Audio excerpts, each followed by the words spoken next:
جو لوگ امریکہ کی آزادی رائے، فریڈم آف اسپیچ، ان کے کانسٹیٹیوشن میں جو فریڈم آف اسپیچ کی اہمیت ہے کا ذکر کرتے کرتے نہیں تھکتے تھے،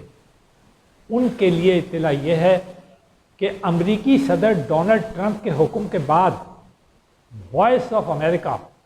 کو بند کر دیا گیا ہے۔ آپ کو معلوم ہے کہ وائس آف امریکہ ان کا انتہائی پریسٹیجس میڈیا آرگنائزیشن ہے، میڈیا کا ادارہ ہے، اور وہ اپنی جرنلزم کے لیے مشہور ہے۔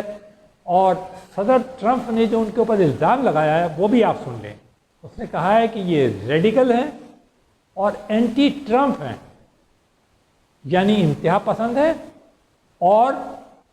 ٹرمپ مخالف ہیں۔ تو وہاں پر آزادی رائے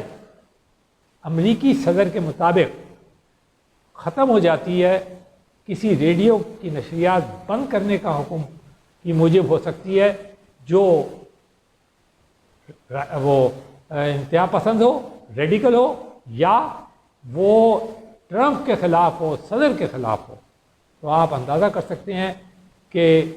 امریکہ میں کیا صورتحال جا رہی ہے۔ خاص طور پہ یہ ان لوگوں کے لیے جو بہت زیادہ امریکی آزادی رائے کا وہ کرا کرتے تھے۔ ہم بار بار ایک بات کہتے رہے ہیں، ہم نے کہا تھا کہ امریکہ میں ہر چیز اب مفادات کے تحت چلے گی، منافع اور نقصان کے تحت اس کی پالیسیوں کا فیصلہ ہوگا، چاہے وہ آزادی رائے ہی کیوں نہ ہو، چاہے وہ انسان کی آزادی کا ہی معاملہ کیوں نہ ہو۔ اگر امریکہ کو فائدہ ہو رہا ہوگا، امریکہ کو منافع ہو رہا ہوگا، امریکہ فرسٹ کا ہو رہا ہوگا، تو ڈونلڈ ٹرمپ اسے برداشت کریں گے، ٹالریٹ کریں گے، مگر نہ وہ اسے بند کر دیں گے، بلکہ وہ ان کی خواہش ہوگی کہ اسے ہم آپ کو بتاتے چلیں 1300 ملازمین تھے امریکہ میں وائس آف امریکہ کے، انہیں فورس لیو پہ بھیج دیا گیا ہے پے کے ساتھ، اور ان سے کہا گیا ہے بالکل آپ کام بند کر دیں، کسی قسم کا کوئی کام نہ ہے۔ اس میں رپورٹر ہیں، ایڈیٹر ہیں، رائٹرز ہیں، اور پروڈیوسرز ہیں، ڈائریکٹر، سب کچھ ہیں شامل ہیں۔ اور اس کے ساتھ ہی ریڈیو فری یورپ اور ریڈیو فری ایشیا جو کہ سبسیڈیریز تھے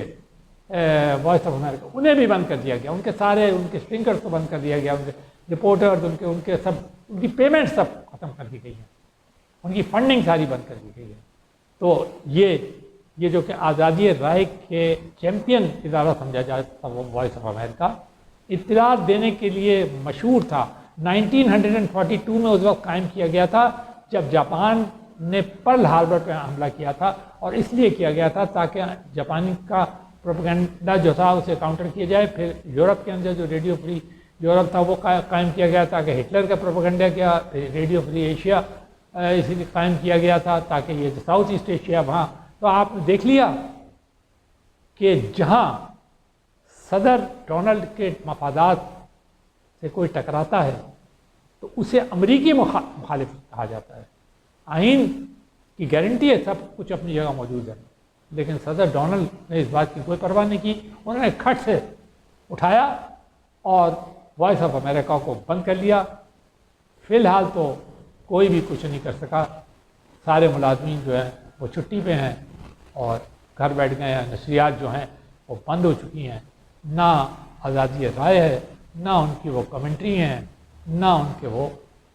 خیالات ہیں جس کا وہ اظہار ساری دنیا میں کیا کرتے تھے، اور جس کی مثالیں ہمارے جیسے ملک میں اہل دانش، صحافی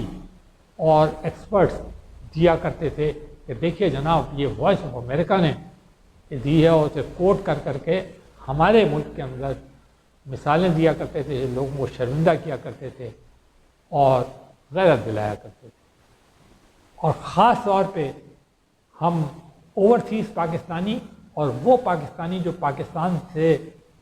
فرار ہو کے امریکہ میں اسائلم لے کے پناہ گزین ہیں اور وہاں سے بیٹھ کر میڈیا کے اوپر کام کر رہے ہیں، انہیں ہم یہ کہیں گے کہ آپ ہوشیار ہو جائیں، آپ ہمارے بھائی ہیں، اپنے کان کھڑے کر لیں کہ دیکھ لیجئے کہ جب وہ وائس آف امریکہ کے اوپر سختی کر سکتے ہیں تو پھر دوسرے ممالک کے لوگوں کی کیا اوقات ہوگی۔